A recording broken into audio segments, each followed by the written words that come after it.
ओम नमः सिद्धेभ्यः। जय श्री ओम नमः सिद्धेभ्यः। जय श्री ओम नमः सिद्धेभ्यः। सर्वमंगल मांगल्यं सर्वकल्याणकारकं प्रधानं सर्वधर्माणां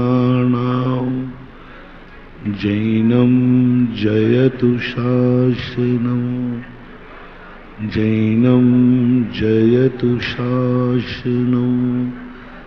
पंच परमेष्टि भगवान की आचार्य श्री गुरुवर कुंद कुंद महाराज की आचार्य श्री गुरुवर विद्यासागर महाराज की।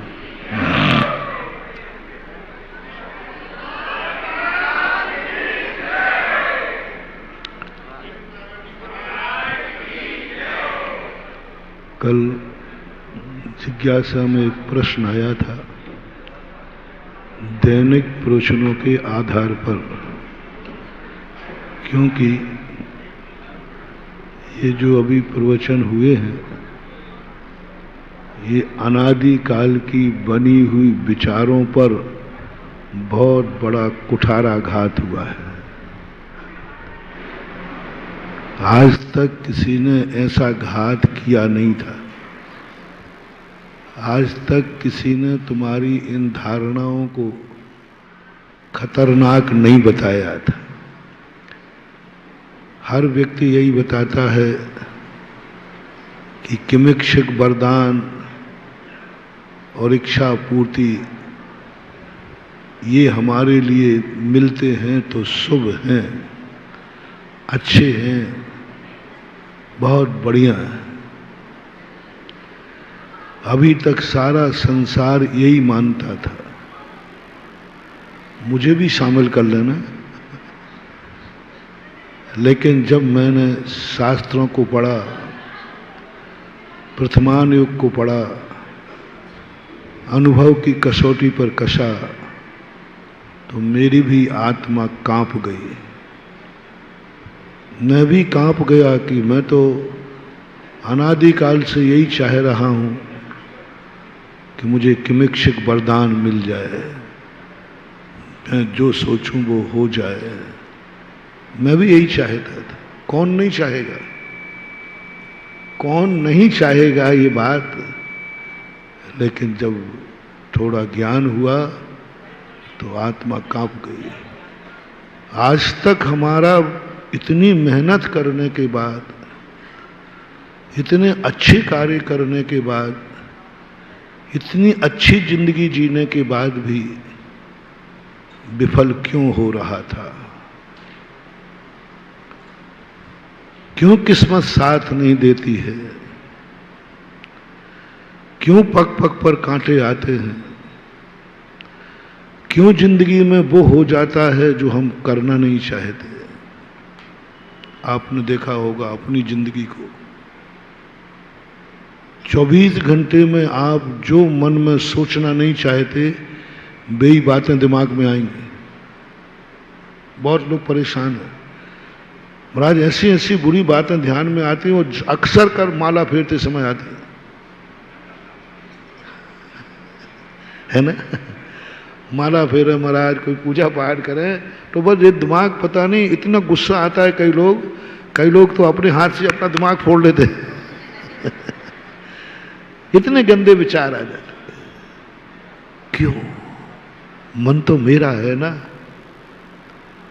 मन तो मेरा है ना, मेरे अनुसार चलना चाहिए।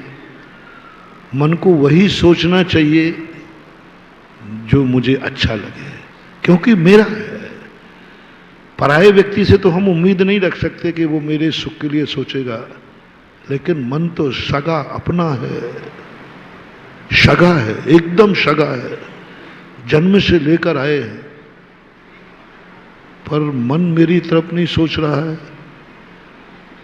ऐसी बातें सोच रहा है जिससे मुझे दुख होता है, ऐसी बातें सोच रहा है जिससे मेरा अहित होता है। अपना ही जब हमारा अहित करना चाहेगा तो अब कौन हित करेगा ये बताओ। बाढ़ खेत खाने लगे, पंच करे अन्याय, तो फिर न्याय किस पे जाएगा? हमारा सगा ही हमारा विरोधी हो गया, सगा ही हमारा बुरा चाहता है। अब कैसे बचोगे बेटा, कैसे बचोगे? बामी के सांप से बच सकते हो जब तुम्हारी आस्तीन ही सांप बन गई हो। तो कहते ना आस्तीन का सांप, जब तुम्हारी खुद भुजा सांप बन गई हो, अब बच के दिखाओ कैसे बचोगे।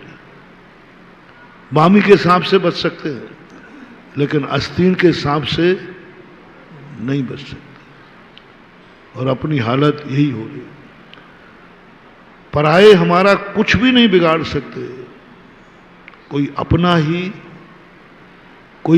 ही हमारे विरुद्ध में जाता है, हम अपनों से लुट जाते हैं। घर में लगा दी आग घर के चिरागों ने, दूसरे ने नहीं। घर के चिराग, जो दीपक हमने प्रकाश के लिए जलाए थे, उन्हीं दीपकों ने आग लगा दी, भस्म कर दिया।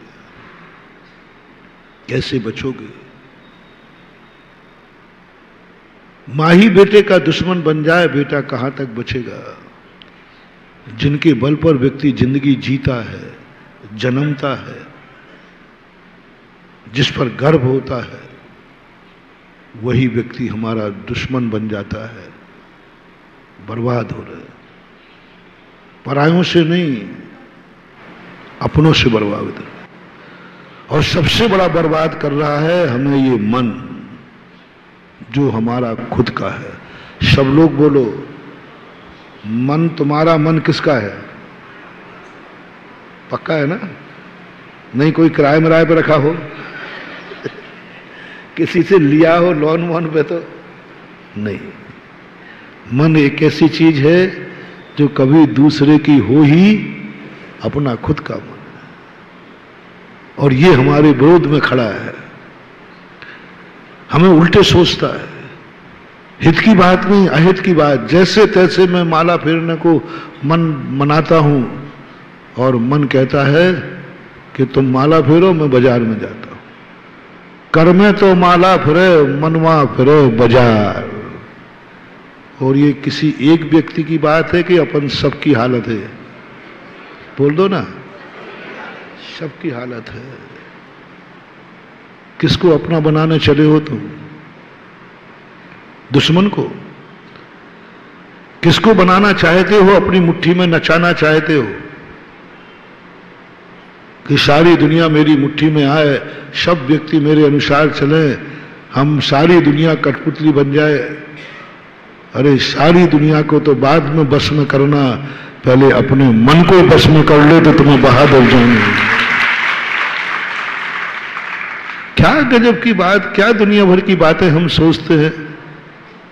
ये दुश्मन मेरे वास में हो जाए, ये पड़ोसी मेरे काबू में हो जाए, सारी दुनिया मेरी मुट्ठी में हो जाए, मैं जो चाहूं वो हो जाए। चलो हो जाएगा, पहले तुम अपने मन से जो चाहो वो ही मन सोचे, मन को काबू कर लो।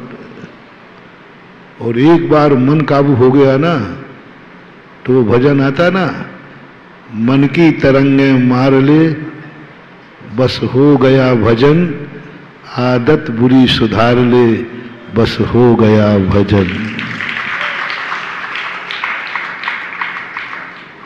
कितनी बड़ी मूर्खता कर रहे हैं अपन लोग कि हम उससे परेशान हैं, हम उससे परेशान हैं, वो मेरी जिंदगी में।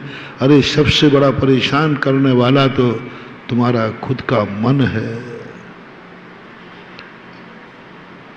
जब ये निर्णय हो जाता है, पराये व्यक्ति हमें धोखा देते हैं तो इतना दुख नहीं होता, और जब अपनी धोखा देवें तो बोलो, एक पराये व्यक्ति ने तुम्हें धोखा दे दिया और एक अपने व्यक्ति ने धोखा दिया, तुम्हें किसका दुख ज्यादा होता है? अपने व्यक्ति ने धोखा दिया, ये तो हमारा सगा था। दुनिया ने तुम्हें धोखा दिया, पड़ोसी ने दिया, दोस्तों ने दिया, परिवार ने दिया, माँ बाप ने दिया, घर वाले ने दिया, घरवाली ने दिया, भगवान ने दिया, महाराज ने दिया, चलो ठीक है मैं मानता हूं, कम से कम तेरा मन तो तुझे धोखा न देवे, वो तो कम से कम तेरे बस में आए। वो वही सोचे जो आत्मा के लिए हितकारी हो, वह वही सोचे जो आत्मा को सुखकारी हो। लेकिन हर व्यक्ति मन से परेशान है, ऐसे बुरे विचार, मैंने कहा ना कई गुण सिर फोड़ लेते। क्यों ऐसा हो रहा है? हमें अपने मन को का बस में करने के लिए हमें खुद सिर फोड़ना पड़ रहा है। आंखों की यही हालत है। आंखें अपनी हैं कि पराई हैं? सबकी अपनी अपनी आंखें। तो हमारी आंखें हैं तो हम वही देखें ना आंखें जो हम देखना चाहते हैं। लेकिन आंखों में तो दिन भर में पता नहीं कौन कौन दिखता है जिसको मैं देखना भी नहीं चाहता, उनको भी देख लेती आंखें। मेरा देखने का मन भी नहीं है, भाव भी नहीं है, नियम ले लिया मैं ऐसी चीजें नहीं देखूंगा, पर आंख उन्हीं को देख लेती है। और मेरी आंख, अरे जो मैं चाहूं वही देखे ना, जो मैं नहीं चाहता हूं वह तो नहीं देखना चाहिए। ऐसा दिन भर में होता है कि नहीं? दिन भर में ऐसा कितने बार होता है जो तुम देखना नहीं चाहते हो फिर भी दिख जाता है? क्यों? जो शब्द हम सुनना नहीं चाहते, हमें बहुत बुरे लगते हैं, ये कान वही शब्द सुन लेते हैं। कान को तो कम से कम वो शब्द नहीं सुनना चाहिए जो मुझे बुरे लगते हैं। कोई गाली दे रहा है, नहीं सुनना चाहिए क्योंकि मुझे बुराई लगती है। कान किसके हैं? ये कान किसके? कौआ के तुम्हारे? तो हमारी अच्छी बात सुने जो हमें आह्लाद हो, लेकिन कान ऐसी बातें सुनते हैं जो आत्मा के आर पार हो जाती है, बहुत दुख देते हैं। नासिका हमारी है, वही सूंघना चाहिए जो हमें हितकारी हो। वो तो ऐसी गंदगी को भी सूंघ लेती है कि हमारा तो दिमाग खराब हो जाता है। नासिका किसकी है? तो वही सूंघे ना नासिका जो हमारे लिए रुचिकर हो। लेकिन ये तो दुर्गंध भी सूंघ लेती है, दुर्गंध को भी बता देती है। हमारा माथा ठनक जाता है, हमें नाक को बंद करना पड़ता है। चलो ये मन और 5 इंद्रियां हमारे बस में नहीं है।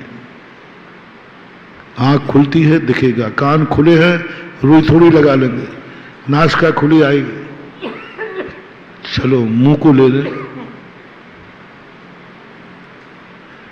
कम से कम मुंह में तो वही आवाज निकलना चाहिए जो हमारे लिए हितकारी हो। कई बार मुंह से इतने बड़े शब्द निकल जाते हैं जिससे महाभारत खड़ा हो जाता है। महाभारत किसकी देन थी? दुर्योधन की नहीं। द्रौपदी का चीरहरण दुर्योधन ने नहीं किया, इसने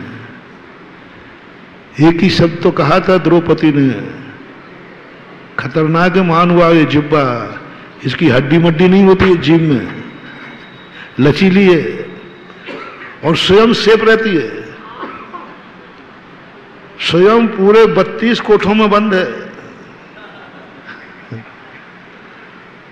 और ये चल जाए तो सारी शरीर के टुकड़े टुकड़े हो जाए और ये बिल्कुल चुपचाप बैठी रहती है अंदर। एक शब्द बोल के अंदर बाहर, अब सिर फूटेगा प्राण निकल जाए। एक शब्द मात्र। जब दुर्योधन उस मायावी महल में पानी में गिर गया तो ऊपर से ठहाका लगा दिया।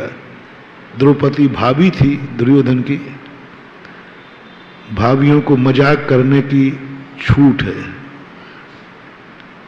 भाभी देवर की मजाक चलती है, लेकिन ध्यान रखना भाभियों, देवर कहीं दुर्योधन नहीं हो, नहीं तो खतरा हो जाए। द्रौपदी नहीं चूक पाई, हंस पड़ी। अंधों के पुत्र अंधे होते हैं, बस माचिस की काड़ी ज्यादा बड़ी नहीं होती, माचिस की काड़ी की लगाई हुई आग कितनों को भस्म कर सकती है? पूरे आगरा को, पूरे विश्व को। काड़ी, हमने तो कुछ नहीं किया, थोड़ी सी काड़ी जलाई थी। अरे उसी काड़ी से तो एक वाक्य बोला, सब कुछ। दुर्योधन इतना दुष्ट था नहीं, लंपटी नहीं था, स्त्रियों की मान मर्यादा रखने वाला था। दुर्योधन हमारे यहां मुनि बना है। दुर्योधन ने मुनि दीक्षा ली, युद्ध में मारा नहीं गया, मुनि दीक्षा ली। दुर्योधन ने, दशराज ने, भीष्म पितामह ने, इन्होंने सब ने, कर्ण ने, कर्ण तो हमारे यहां मोक्ष गया। रेवा नदी से कहां से गए ना, कुंभकर्ण, और कर्ण भी गया मोक्ष, हमारा मोक्षगामी जीव था। कुंभकर्ण तो गया ही है। तो ये जीव ऐसे थे नहीं, मात्र एक इसने कहा है अंधों के पुत्र अंधे होते हैं। तो द्रौपदी से यही तो कहा, जब अंधा हूं, हम सब लोग अंधे हैं, तो अंधे के सामने वस्त्र क्या और नग्न क्या? अंधों के सामने वस्त्र क्या और नग्न क्या? हम तो सब अंधे हैं। यदि हम सब लोग अंधे हैं तो हम सबके सामने तो नग्न होके दिखा दे तो मान लूंगा कि मैं अंधा हूं। हम 100 पुत्र अंधे हैं, इनके सामने क्या नग्न होने में बाधा है? अंधे हैं हम लोग। और यदि अंधे नहीं हैं तो इस सिद्ध करो कि अंधे के पुत्र अंधे कैसे होते हैं। इसी बात को लेकर के द्रौपदी का चीर हरण हुआ था, और इसी बात से लेकर के महाभारत की तैयारी हुई। बोलो, ये जिह्वा ने, इस वाणी ने, बोलो ये वाणी किसकी है? ये मुख किसका है?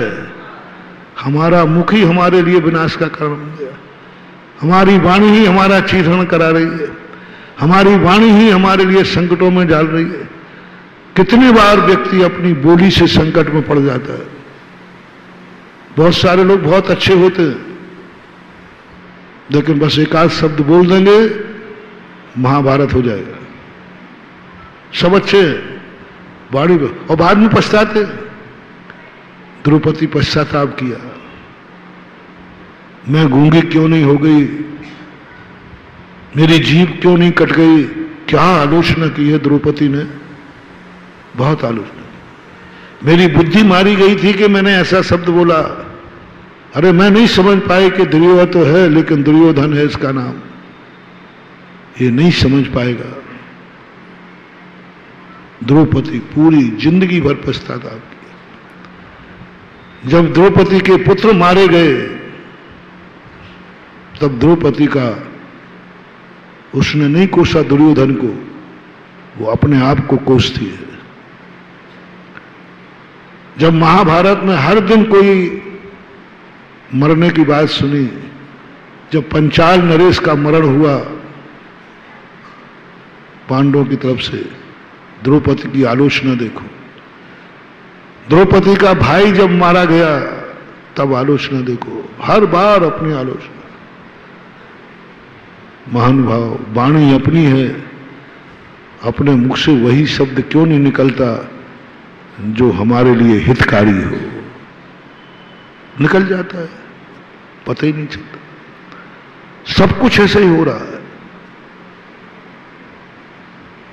क्यों होता है ऐसा?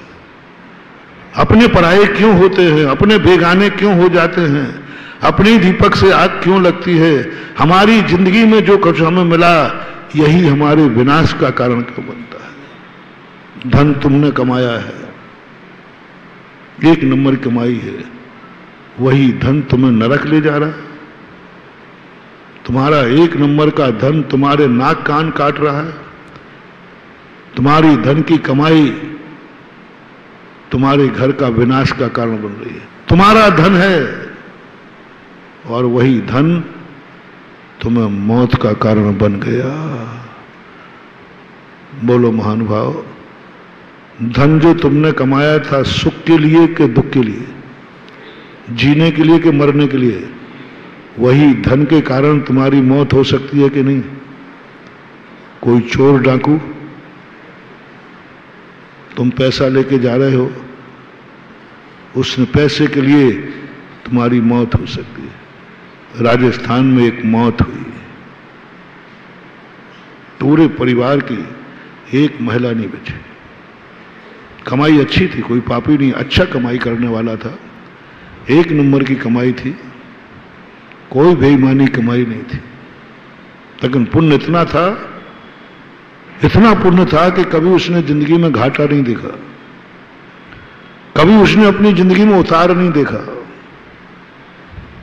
वो नहीं जानता कि जिंदगी में हमें कभी किसी भी रूप में घाटा लगा है, सदा फायदे ही फायदे, जिस धंधे में हाथ डाले फायदे ही फायदे। वही धन एक दिन परिवार में कोई नहीं बचा, एक नौकर एक चाकर ने उसी पैसे के कारण से घर में पूरी महिलाओं को छोटी से लेकर बड़ी तक सब साफ कर दिया। जब वहां से लौटा तो घर खाली था, जितने घर के बाहर थे वो बच गए, जितने घर में थे वो। और सोच क्या रहे हैं, हमारे पास तो धन है, दौलत है, कौन क्या बिगाड़ लेगा। धनवानों को बहुत अहंकार होता है, अरे अपने पास तो ऐसा धन है कोई कुछ नहीं बिगाड़ पाएगा, ध्यान रखना मेरी FIR भी नहीं लिखी जाएगी, एक अटैची भेज देंगे, FIR लिखाने वाले पे FR लग जाएगी। ये अहंकार धनवानों को ज्यादा होता है, बहुत ज्यादा होता है। क्या कर लेगा कौन, करो तुम्हें जो कुछ करना है, हमारे पास पैसा है। मत करो रे अभिमान, यही पैसा तुम्हारी जिंदगी को नाश कर सकता है जो तुमने सुख के लिए है। आप जब कोई थोड़ा बहुत धन दौलत लेकर यात्रा पर निकले तो बोलो तुम्हारी क्या हालत होती है, कहां सुख है। मत करना, हमारी कमाई का धन हमारे लिए प्राण घातक बन गया, हमने परिवार को सुख के लिए कमाया और उनको मौत का कारण बन गया। क्यों हुआ ऐसा? गुजरात में भूकंप आया, 8-8, 10 की मंजिलों पर, जिन पर गर्व था कि मेरे पास इतनी मंजिलें हैं, देखो मेरा मकान है, और हर गरीब उनकी मंजिलों को देखकर दुखी होता था, देखो क्या जीव है। जब भूकंप आया तो मंजिलों वाले सब मर गए और झोपड़ी वाले सब बच गए। तब झोपड़ी वालों ने भगवान को जाकर नमस्ते किया, भगवान अच्छा रहा जो मुझे, अभी तक तो मैं कोसता था कि मेरे पास, भगवान मैं आपका इतना भक्त हूं लेकिन मेरे पास एक बंगला भी नहीं है, मेरे पास तो इतना भी नहीं है। आज पता चला तूने मुझे गरीब क्यों बनाया, क्योंकि तू मुझे बहुत प्यार करता था कि इसको भूकंप में नहीं मरने दूंगा। ओ गरीब दुखी लोगों सुनो, कोस कोस के तो तुम थक गए भगवान को। मैं जितना धर्म करता हूं, महाराज की करता हूं, उतना ही मेरी तंगी परेशानी आती है। ये आप लोगों की बद्दुआएं हैं भक्तों की। भगवान बहुत आगे का है, बहुत आगे का है। राम को गरीब बना दिया, भूमि गोचरी बना दिया, वनवासी बना दिया, और रावण को भर दिए कोठे उनने अंबार से। ये बहुत बड़ी कूटनीति है। सब झोपड़ी वाले बच गए, कोई नहीं मरा, एक भी झोपड़ी, और महल वाले रोए हैं। और उन्होंने कहा, हे भगवान, यदि आज हमारा 8 मंजिल का मकान नहीं होता तो आज हमारा परिवार सुरक्षित होगा। हमारा मकान हमने नागल किया और हमने बनवाया और वही हमारे मौत का कारण बन गया। क्यों? पराया मकान नहीं, हमारा मकान हमें मौत का कारण बन गया। हमारे परिवार को सुख के लिए बनाया था, परिवार उसी में दब के मर गया। गाड़ी शौक के लिए खरीदी थी कि दुख के लिए? बोलो, सुख के लिए। वही गाड़ी मौत का कारण बन रही है। वही गाड़ी जो आते समय हो अब अपने पास मर्सिडीज गाड़ी, बड़ो अच्छी गाड़ी आ गई, गाड़ी आ गई, सबको खुशी होती है, आप लोगों को, बच्चे खुश होते हैं। और वही गाड़ी काश साइकिल होती तो बच जाते, शायद बच जाते। काश पैदल चल रहे होते तो। बोलो, पैदल चलाऊं या गाड़ी दिलाऊं?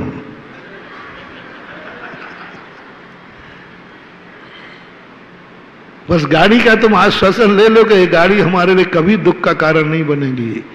आज तक दुनिया में कोई प्लेन, कोई गाड़ी नहीं बनी जो ये कह के गारंटी है इसमें आज तक कोई मरा नहीं, मरेगा नहीं। बताते, एक गाड़ी का चर्चा थी पहले, एक डायना करके नाम आगे पीछे होता है, एक गाड़ी थी, उस गाड़ी में डायना स्वयं मरी। अमेरिका की कोई लेडीज थी, बहुत बड़ी गाड़ी थी जिसमें कोई मरता नहीं था। बताते, कोई दुनिया में हो नहीं सकता। रास्ता है तो एक्सीडेंट है और आलम्बन है तो धोखा दगा भी है। क्यों? हमारी गाड़ी हमारे परिवार को सुख के लिए थी, मौत का कारण क्यों बनी? भोजन हमने सुख के लिए बनाया खाया था, दुख का कारण क्यों बन गया? क्यों होता है ऐसा? जो भी तुम खाते हो सुख के लिए खाते हो, अच्छा लगता है इसलिए खाते हो, उसी खाने से बीमार हो गए, खाने से इन्फेक्शन हो गया। क्यों? अपना ही भोजन हमारे लिए दुख का कारण क्यों बन गया? क्यों? महानुभाव, अभी 5-7 दिन के प्रवचन समझ में तो आ रहे हैं लेकिन स्वीकार नहीं हो रहे हैं। समझ में तो, लेकिन स्वीकार नहीं हो रहे कि किमिक्षिक वरदान मत लेना। और यदि बड़े लोग अपने छोटों को चाहते हैं अंदर से तो कभी किमिक्षिक वरदान न देवें। भगवान, गुरु, माता पिता, कोई भी महात्मा, जिसको तुम चाहते हो, किमिक्षिक वरदान देना है तो दुश्मन को देना, दुश्मन को देना। खूब फले फूले, खूब धन दौलत भरे पड़े, जो माटी छुए सोना हो जाए, ऐसा वरदान देना हो तो दुश्मन को देना। महाराज बिल्कुल सही में आप उल्टे ही बोल रहे हो। मेरे में ये ताकत आ जाए तो मैं अपने भक्त को तो नहीं दूंगा, दुश्मन को देना तो खूब जम के बने, खूब आवे इसके पास। भक्त को कभी किमिक्षिक वरदान नहीं देना। यदि तुम भक्त को चाहते हो तो दुश्मन आ जाए तो दे देना, खूब आने दो उसके पास धन दौलत, आने दो। वही चीज उसको मिटा देगी, तुम बच जाओगे। तुम समझते हो? महाराज जी, जिसको आप दे रहे हो वो दुश्मन है, दुश्मन। चिंता मत करो, बाद में बताऊंगा। भारत देश का नीति कैसी होती मालूम? एक अमेरिका वाला और एक रूस वाला जोक है, और एक भारत वाला। अमेरिका और रूस वाले कई महीनों से माला फेर रहे थे सिद्धि करने की कि मुझे ऐसी सिद्धि मिल जाए। रूस वाला कह रहा था जिससे अमेरिका का नाश कर दूं, तो ऐसी शक्ति आ जाए। और अमेरिका वाला माला फेर रहा था कि ऐसी शक्ति आ जाए कि मैं रूस को मिटा दूं। दोनों दुश्मन माने जाते हैं, ऐसा सुना है हमने, पर दोनों को सिद्धि नहीं हो रही थी। तो भारत वाला बड़ा दयालु है, उसमें आगरा का व्यक्ति और दयालु है, क्योंकि यहां दयाल बाग भी है, दयालु है। उन्होंने देखा ये दोनों बहुत दिन से परेशान हैं बेचारे, इतनी मालाएं फेर रहे हैं, तो वो भी माला फेरने बैठ गया। देवता आया, तीनों से पूछा तो उन्होंने कहा क्या चाहते हो? बोले बस मुझे शक्ति दो कि मैं रूस का नाश कर दूं। रूस वाले से पूछा तुम क्या चाहते हो? बोले मुझे शक्ति दो कि मैं अमेरिका का नाश कर दूं। और भारत वाला बैठा था, आगरा का था, उन्होंने कहा भैया तू क्या चाहता है? बोले साहब हम तो भारतीय लोग हैं, हमें कुछ नहीं चाहिए, संतोषी प्राणी हैं, हमारे पास तो जो है इसमें है, बस हम भारतीय लोग परोपकारी हैं, बस इन दोनों की भावनाएं पूरी हो जाएं, यही मेरी भावना।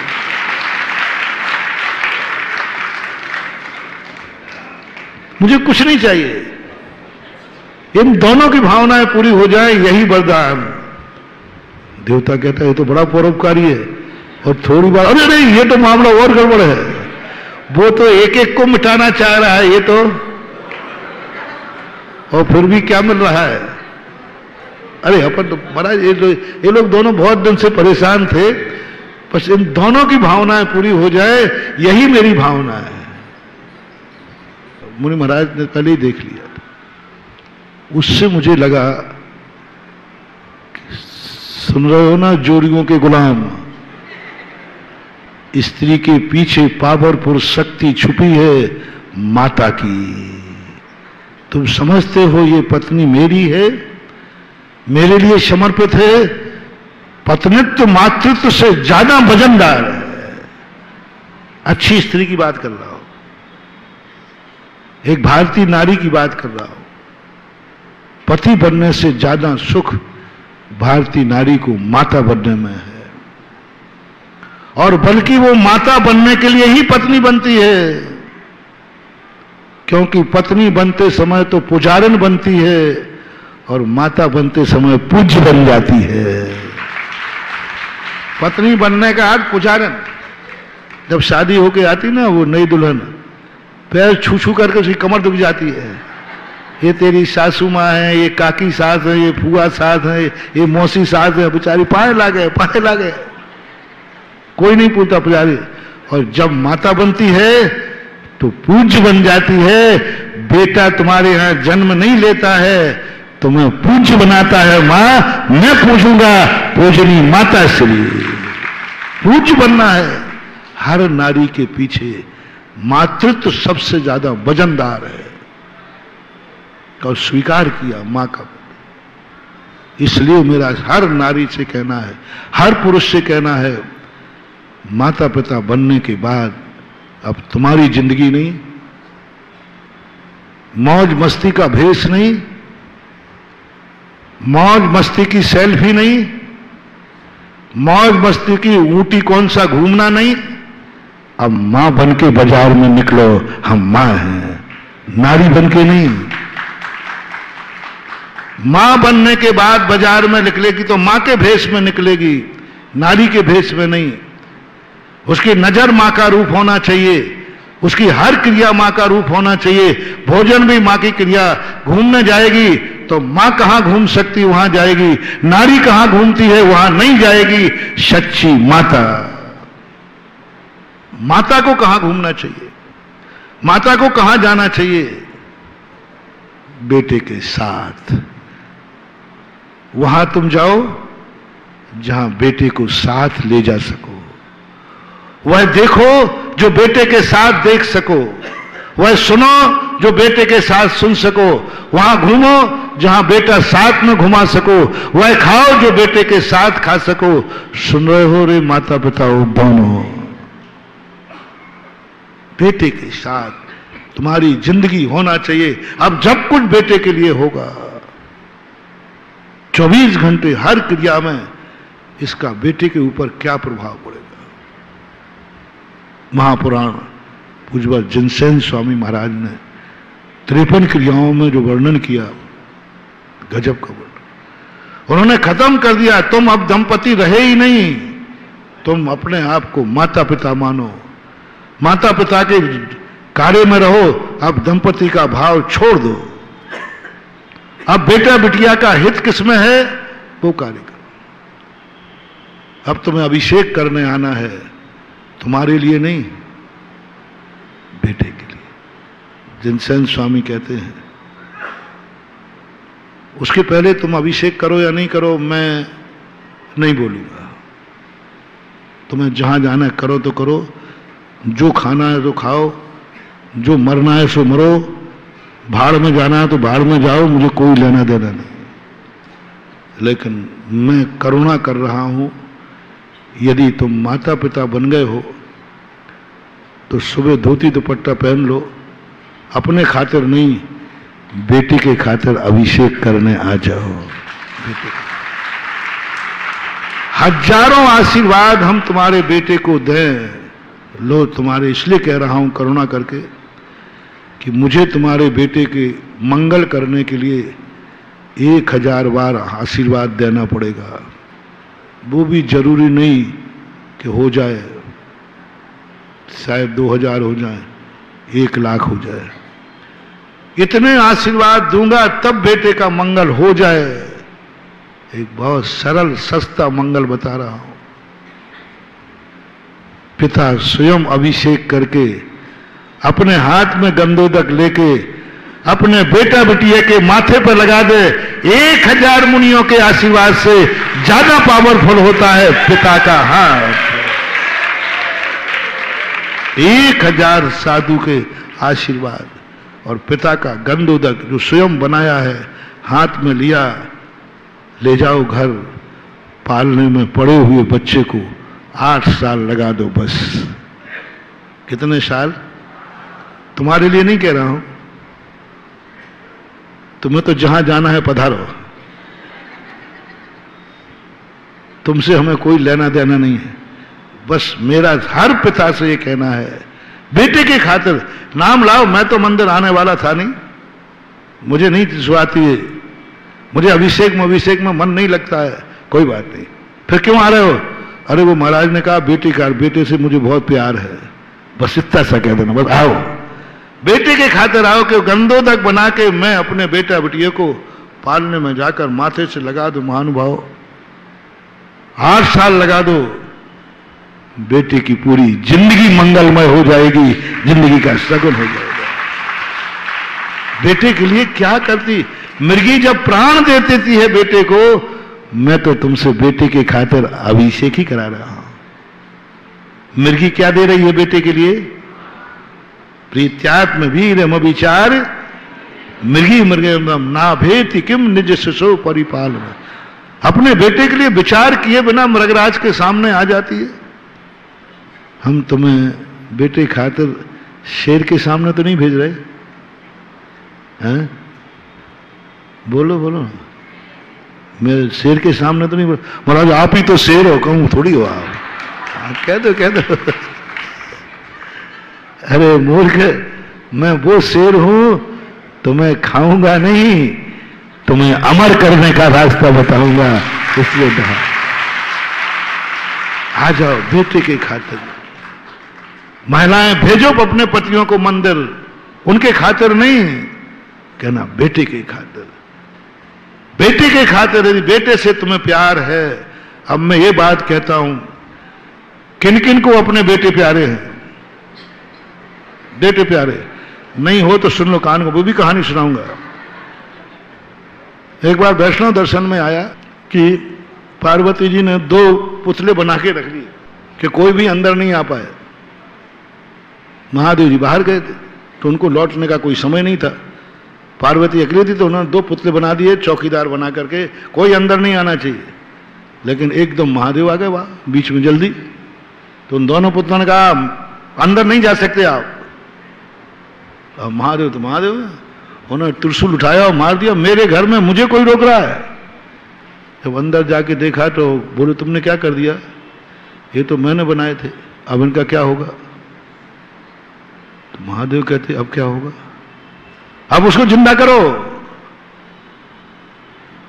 तो फिर हनुमान जी ने एक त्रिशूल छोड़ा, बोले जो अपने सुनना कान खोल करके, मैं पूरा जो बोलूंगा प्रमाण से बोलूंगा। महादेव ने त्रिशूल छोड़ा, जो मां अपने बेटे की तरफ पीट करके सो रही हो, उसका सिर उतार के ला और उसको चढ़ा दे। घटना सत्यासत्य पे मत जाना, शिक्षा पे जाना। त्रिशूल घूमता रहा, एक हथनी जाकर के अपने बेटे की तरफ पीट करके सो रही थी, त्रिशूल ने हथनी का सिर काट करके लगा दिया, उसी से बन गए गणपति बप्पा।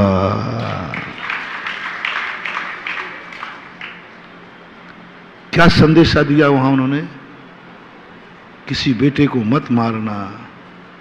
मां को कितना दुख होता है, लेकिन जो मां बेटे की पीट करके सो रही हो, समझ लेना उससे उसको प्यार नहीं है, उसका लय। इस कथा को यहीं छोड़कर आप लोगों को ऊपर किसी दिन महादेव का यदि त्रिशूल घूम गया तो पूछेगा कि आगरा में किसको अपना बेटा प्यारा नहीं है, और कहीं मेरे पास पूछने आ गया तो मैं कहूं जो बेटे के खातिर सुबह अभिषेक करने नहीं आता हो, समझ लेना उसको अपना बेटा प्यारा नहीं है। सोचो कभी ऐसा हो तो क्या होगा। चेत जाओ, जाग जाओ, जो मेरी वाणी सुन रहे हों और जो बाप हों वो कल से नए धोती दुपट्टा पहनकर अपने बेटे के खातिर अभिषेक करना शुरू कर दें और गंदे तक उसको बहना शुरू कर दें। ओनली 8 वर्ष, 8 वर्ष तक के लिए कह रहा हूं, उसके बाद नहीं। उसके बाद तुम्हारी जिम्मेदारी खत्म। 8 वर्ष तक आप बच्चे को अपने हाथ से गंदे तक बना के दीजिए। दुनिया का यमराज भी सोचेगा इतने प्यारे बेटे को तो मैं नहीं मारूंगा। वो महादेव का त्रिशूल भी सोचेगा नहीं, जो अपने बेटे के खातिर अभिषेक करने जा रहा हो, समझ लेना कि ये बेटे को बहुत प्यारा है, वो त्रिशूल भी छोड़ देगा। त्रिशूल तो एक निमित्त बनाया गया, कर्म भी छोड़ देगा। तुम प्यार करो तो सही। तुम बेटा को चाहते हो, ऊपर ऊपर घड़ियाल बेप्यार है तुम्हारा, बगले सा प्यार है। क्या करते हो बेटे के खातिर? बेटा बेटा बेटा बेटा कहते हो। क्या है तुम्हारा बलिदान बेटे के लिए? कौन सी मौज मस्ती छोड़ी है तुमने बेटे के लिए? कौन सा कार्य करते हो बेटे के लिए? ऊपर से बातें करते हो। कौन सा व्यक्ति तुमने कार्य छोड़ा है बेटे के खातिर? तुमने अपनी क्या बुरी आदत का बलिदान किया है बेटे के खातिर? बताओ, क्या बेटे के खातिर तुमने अवक्ष खाना छोड़ा? बेटे के खातिर तुमने गलत स्थानों पर जाना छोड़ा? बेटे के खातिर तुमने गलत वेशभूषा छोड़ी? मेरे से कहलवाओ तो बहुत बुरा होता है।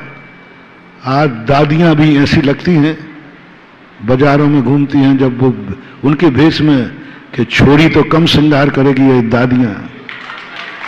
कुछ गलत बोल रहा हूं तो खड़े होके बोल देना। दादियों की वेशभूषा देखो मार्केट में, गार्डनों में, हिल स्टेशनों पर। उनको ये होश नहीं है कि इस समय मैं दादी हूं, उनको होश है इस समय में दंपति हूं, पत्नी हूं। देखो वेशभूषा क्या है। मैं तो सुनी सुनाई कह रहे हैं, आप लोग तो आए दिन आंखों में देखते हो। बोलो, ये गार्डनों में, होटलों पे, हिल स्टेशनों पर ये नाटक हो रहा है कि नहीं? दादी भूल गई कि मैं दादी हूं, और जो दादी दादीपना भूल गई है तो जाओ उसका पोता भी तुम्हें भूल जाएगा। ना तुम उसकी दादी हो, ना वो तुम्हारा पोता है। Tit for tat. ना तुम उसकी दादी हो, भूल गई दादी गार्डन में जाकर, भूल गई दादी हिल स्टेशन पे जाके कि मैं दादी हूं, भूल गई स्टेशन पे जाके कि मैं मां हूं। तो बेटा और पोता भी कहता है मैं भी भूल गया कि कौन सी मां, काय की मां। वो भी खुले आम हो जाता है, वो भी खुले आम पीता है। बोले पापा, जब आपने मेरा ध्यान नहीं रखा तो मैं तुम्हारा क्या खाक ध्यान रखूं? तब तुम बेटे के सामने, बेटे के होते हुए वेशभूषा पे ध्यान नहीं रख रहे तो बेटा बिटिया क्या ध्यान रखेगा तुम्हारा? वो भी खुले कपड़े पहनते हैं, उनको भी कोई शर्म नहीं। बेशरम पना कहां से शुरू हुआ? बेटा बिटिया बेशरम हुई हैं कि दादा दादी मम्मी पापा पहले बेशरम हुए? झूठ मत बोलना। मम्मी पापा बेशरम हुए, दादा दादी बेशरम हुए। इसलिए आज सारे लोगों को मेरा कहना है, या तो माता पिता बनो मत, दादा दादी बनो मत, अन्यथा माता पिता बनने के बाद अब दंपति पुराण नहीं, माता पिता पुराण पढ़ो कि माता पिता कैसा होना चाहिए। अब सब कुछ तुम्हारा बस एक ही देखना है, मेरे इस कार्य का बेटे से क्या संबंध है। संक्षिप्त कर रहा हूं, तुम जो कुछ भी करना है, मैं जो कर रहा हूं इस पर बेटे का क्या प्रभाव पड़ेगा, बस इतना सोच लो। आप जो तुम्हें करना है करो, और यदि बेटा इस प्रभाव में आ गया तो क्या तुम्हें मंजूर है? मत समझो रे, रोना तुम्हें इसलिए पड़ रहा है क्योंकि तुम्हारी भूल है। 95% बेटों को मैं सुधार लूंगा, बिटियों को सुधार लूंगा, बस माता पिता सुधर जाएं। ये सूखी लकड़ियां हैं, ये नहीं सुधर रही मेरे से। माता पिता सुधर जाएं, बेटे सुधर जाएंगे, 95% की गारंटी ले रहा हूं। माता पिता बिगड़ रहे हैं, ये अपने माता पिता का दायित्व नहीं समझ रहे हैं कि माता पिता का क्या कर्तव्य, क्या दायित्व होना चाहिए, हमें क्या बलिदान करना चाहिए। हम आप जिएंगे तो बेटे के लिए, बिटिया के लिए जिएंगे, 24 घंटे उसके लिए। एक बहुत अच्छा संस्मरण है, मेरे सामने एक परिवार बैठा था, तो बहुत भीड़ थी, तो वो धीरे से, लेकिन तुम लोग समझते हो कि महाराज कुछ सुनते मुनते नहीं है, कम सुनते होंगे, हम लोग बहुत तेज सुनते हैं। तो वो दूसरा व्यक्ति कहता, क्यों माँ जी आपके यहाँ आपकी बिटिया है ना? मैंने सुना है। बोले है। तो वो माँ से पूछती है, दूसरी माँ, लड़के वाली माँ, कैसी है, कैसी है? क्या गजब का जवाब दिया, मुझे देख लो ना, मेरी जैसी है। मैंने एक और से कान से सुना, बोले नहीं मैं आपकी नहीं पूछ रहा हूं, मैं आपकी बेटी की पूछ रहा हूं। तो मैं भी कह रही हूं, मुझे देख लो ना, जैसी मैं हूं ऐसे मेरी बेटी है। अरे मैंने कहा इसकी तो उम्र बड़ी है, क्या जवाब दे दिया। आप मेरे में क्या देख रही हो? जो मेरे में गुण देख रही हो वही मेरी बेटी में है, कुछ अलग से मेरी बेटी में कुछ भी नहीं है। जो मैं हूं वही बेटी है। पूछो आप मेरे से, बेटी का मत पूछो, मेरे से पूछो कि आप प्रतिदिन भगवान का पूजन करती हो? बोले हाँ। बिना भोजन के भोजन नहीं करती? बेटी का नहीं, मेरे से पूछो। रात में खाती? बोले नहीं खाती। आलू प्याज खाते? नहीं खाते। बाजार का खाते? नहीं खाते। साहब उसकी पूछती रही जब मैं, तो आप अपनी बेटी का बता दो ना। तो बोले बेटी का बता दिया ना, जो मां का है वही बेटी का है। एक बार ऐसा मौका है, उसने बेटी के संबंध में एक शब्द नहीं बोला, एक शब्द नहीं बोला, सब अपनी कहानी बताती रही। बोले आप मेरे से पूछो मैं कैसी हूं, पूछो क्या प्रश्न करना है। उसने सारी बताई, मैं ऐसी हूं, मैं ऐसी हूं, मैं। तो उसने कहा मैं आपकी बेटी। बोले बोल दिया ना, जैसी मैं हूं ऐसी। काश संसार की हर मां अपनी बेटी के संबंध में ऐसा कह सकेगी। ऐसा कह सकती है कि जो मैं हूं ऐसी बेटी है, जैसे विचार आचार मेरे हैं ऐसी बेटी है, कोई अंतर नहीं है। क्या पिता कह सकता है आप मेरे से पूछो? मैं बेटों से नहीं पूछ रहा हूं। पिता बताओ तुम कैसे हो, तो तुम कह सकोगे जैसा मैं हूं ऐसे ही मेरा बेटा है। क्या बेटे के संबंध पूछ सकते हो? नहीं बोल सकते, नहीं बोल सकते। तुम्हें मालूम है कि तुम और दोनों में 36 का आंकड़ा है, और ये है माता पिता का दायित्व। पिता को देख लो या बेटे को देख लो, मां को देख लो या बिटिया को देख लो, कोई अंतर नहीं निकलेगा। यहां बैठी हुई मां बता सकती है अमेरिका में उसका बेटा है, और वो देखो अवधियान दे रहा हूं माँ को अपने सच्ची माँ को अपने बेटे का अवधियान। इस समय तुम्हारा बेटा क्या कर रहा होगा, फोन मत देना, कुछ नहीं। माँ को 1 मिनट आंख बंद करे कहेगी हमारा बेटा इस समय ये भोजन कर रहा होगा, क्या खा रहा होगा, बोले ये चीज खा रहा होगा, उसकी थाली में ये चीज होगी। और आप वहां फोन लगा के रखना, वही निकलेगा जो मां ने कहा है। अमेरिका में बेटा यहां बैठ के इस समय वो भोजन कर रहा होगा, ये थाली में ये चीज होगी। ये कैसे बोल दिया उसने? उससे पूछो कैसे बोल दिया। वो कहती है मां मेरा बेटा नई चीज खाना शुरू करेगा तो मेरे बताए बिना वो शुरू कर ही नहीं सकता। वो कुछ भी करेगा पहले मेरे से पूछा मां मैं करूं क्या? तो इस चीज की सूचना है मेरे पास, और कोई सूचना है ही नहीं, नई चीज आ ही नहीं सकती उसकी थाली में। इतना पावर जिन मां को अपने बेटों पर बेटियों पर होता है, उनको माता पिता बनने का अधिकार होता है। तुमने क्या बलिदान किया। माता पिता बनने के बाद लगा दो आग उन वस्त्रों में जो तुमने माता पिता बनने के पहले मस्ती की है। वे वस्त्र तुम्हारी अटैची में नहीं होना चाहिए, तुम्हारे घर में नहीं होना चाहिए, सड़क पर फेंक दो, नहीं तो भिखारियों को दे दो। यदि कुल की रक्षा करना है तो मेरी बात मान जाओ। आज के बाद नहीं पहनूंगी क्योंकि मैं मां बाप बन चुकी हूं।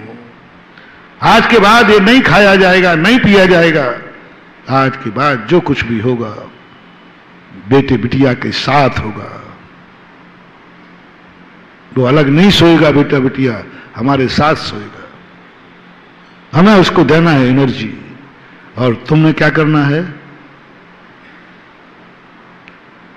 कितने लोग बाप हैं यहां? बाप जो हो वो हाथ उठाए। बाप बाप बाप नहीं हो तुम क्या? तो पर हाथ उठाओ ना, क्यों भाई तू बाप नहीं क्या? अच्छा ये और था, किन किन को अपने बेटे प्यारे हैं? नहीं प्यारे हो तो महादेव का त्रिशूल भेजता हूं। नहीं प्यारा तो उनकी खातिर कुछ करो महानुभाव। तुम्हारे सुधरने से कुछ नहीं होने वाला, लेकिन तुम्हारा बेटा सुधर गया तो 100 साल सुधर जाएंगे। बेटा एक पीढ़ी जब सुधरती है तो 100 साल तक हमारा झंडा ऊंचा रहेगा, 100 साल तक हमारा ये धर्म चलता रहेगा। 1000 शादियों के आशीर्वाद के बराबर आपके हाथ का गंधोदक भरा हुआ उस बेटे को लगाओ, बिटिया को लगाओ, जो अभी घर में है, पालने में है, ले जाओ। जैनी बच्चे बेटा की यही निशानी होना चाहिए। और भी कभी बताऊंगा, अभी समय हो रहा है। तो हमें किमिक्षिक वरदान की बात कह रहा था। ये सब क्यों हो रहा है? हमारा बेटा ही हमसे रूठ रहा है, हमारा बेटा ही हमसे बिगड़ रहा है, हमारा बेटा ही हमसे विपरीत आचरण कर रहा है, हमारा मन ही बिगड़ रहा है। पूरी कहानी ले लो, आज प्रश्न को पुनः रिपीट कर लो। सब कुछ अपने, हमने आज दुश्मन को नहीं लाया। जो अपना है वही हमारे प्रतिकूल चल रहा है। धन हमारे प्रतिकूल चल रहा है, हमारे परिवार के प्राण ले लिए। मकान प्रतिकूल चल रहा है, उसी मकान के नीचे भूकंप में दब के मर गए। बेटा हमारे प्रतिकूल चल रहा है, क्योंकि कुछ नहीं, सब उल्टा हो रहा है, सब उल्टा हो रहा है। और सब अपने हैं, मन, आंख, कान, नाक, सब सबकी सहमति है। ऐसा हो रहा है कि नहीं? जल्दी बोलो। मन उल्टा चल रहा है कि नहीं? आंखें कुछ गलत देख रही हैं कि नहीं? कान गलत सुन रहे हैं कि नहीं? मुंह से गलत निकल जाता कि नहीं? धन के कारण संकट आता है कि नहीं? बोलो। मकान के कारण भी संकट आ सकता है कि नहीं? गाड़ी के संकट आ सकता है कि नहीं? गाड़ी से भोजन नुकसान कर सकता है कि नहीं? बेटा दुखदाई बन सकता है कि नहीं? बेटा बनते हैं। कितने लोग परेशान हैं अपने बेटों से, दुखदाई बेटा, दुखदाई, अपना सगा बेटा, अपना सगा खून दुखदाई है। ऐसे कितने माता पिता आगरा में होंगे जिनके माता पिता बेटे से दुखी है। कंस के माता पिता किससे दुखी थे? राजा शृणक किससे दुखी था? दुनिया की कोई ताकत राजा शृणक को बंदी नहीं बना पाई, बेटे ने बंदी बना के जेल में डाल दिया। शाहजहां अजमेर का सबसे बड़ा, इतिहास में शाहजहां का एक नाम था, और शाहजहां को बंदी बनाया तो किसने? इसी अजमेर में, इसी अजमेर नहीं है, आगरा में बंदी बनाया शाहजहां को, जिसने ताजमहल बनाया अपनी मां के उसमें, अपनी पत्नी के उसमें। और उसकी मां, बेटे की मां ने अपने पिता को बंदी बना के डाल दिया। बेटा दुखदाई, आज तक कोई शाहजहां को बंदी नहीं बना पाया, बेटे ने बना दिया। बिंबिसार राजा शृणक को कोई बंदी नहीं बनाया, उनके बेटे ने जेल में डाल दिया, और बेटे के कारण से आत्महत्या करना पड़ी। बेटा दुखदाई बन रहा है जो तुम्हारा खुद का है, क्यों? आज मात इतनी सी बात हमने बताई, क्यों का जवाब है ये 5 दिन के पीछे प्रवचन। क्यों? किमिक्षिक वरदान, बेटे को किमिक्षिक छूट, जो कुछ करेगा बेटा करेगा, हमारा बेटा है। आज से सबसे बड़ा होमवर्क क्या है? पूरी देखो माता पिताओं के लिए दिया है, और आज से कितनी बड़ा आदमी क्यों ना हो, शाम को अपने बेटे का हिसाब लेके सोएगा, और पैसे देने के बाद पहले बजट बनवाएगा, पहले बता किस किस के लिए है, और वो चेक करने के बाद पैसा देगा। चाहे तुम कितने बड़े आदमी क्यों ना हो, तुम्हारा कितना ही लाडला बेटा हो, बेटे को, बिटिया को किमिक्षिक वरदान मत देना, किमिक्षिक फोन मत देना। बेटा जो चाहे फोन ले ले, नहीं, बेटा बिटिया को किमिक्षिक फोन मत देना, किमिक्षिक पैसा मत देना। समय आपको हो गया, किसी दिन और बताऊंगा, कल ध्यान में आएगा तो इसी को आगे और चर्चा करेंगे। महावीर भगवान की